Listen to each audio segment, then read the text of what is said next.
Before God elevates you, He will test you with these 10 things.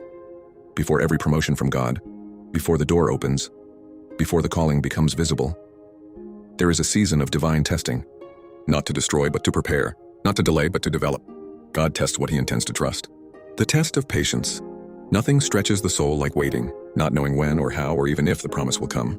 You've prayed, you've fasted, you've obeyed, and still, silence, delay. Waiting. This is not punishment, it's preparation. God is doing something in you before He does something for you. David was anointed king when and then sent back to the pasture. Joseph dreamed of greatness and then was thrown into a prison. Why? Because what you become during the wait is more important than what you get after it. But those who wait on the Lord shall renew their strength. 2. The test of obedience. God will test whether you can obey Him when it costs you something, when His instructions don't make sense, when they go against logic, comfort, and sometimes even your own desires. Can you obey when it's uncomfortable? Noah built an ark before rain existed. Abraham walked up the mountain to sacrifice the very son he waited years for. Peter stepped out of the boat into a storm. Obedience isn't just about following instructions. It's about surrendering control. The test of character. God won't elevate someone whose private life can't carry the weight of public favor.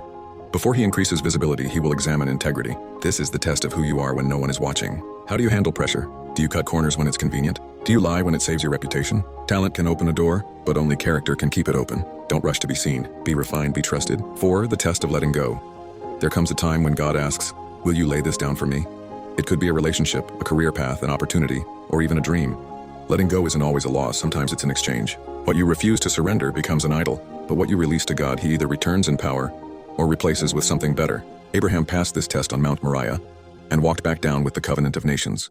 Whoever loses their life for my sake will find it. The test of silence. There is a silence only those close to God will understand. When prayers feel unanswered, when worship feels dry, when the presence you once felt now seems hidden. This is the wilderness, the desert. Even Jesus experienced it, in the 40 days of fasting and again on the cross. But silence is not absence. It's the test of trust. Can you walk with God when you can't hear Him? Can you worship Him when He's quiet? Silence proves maturity, not distance.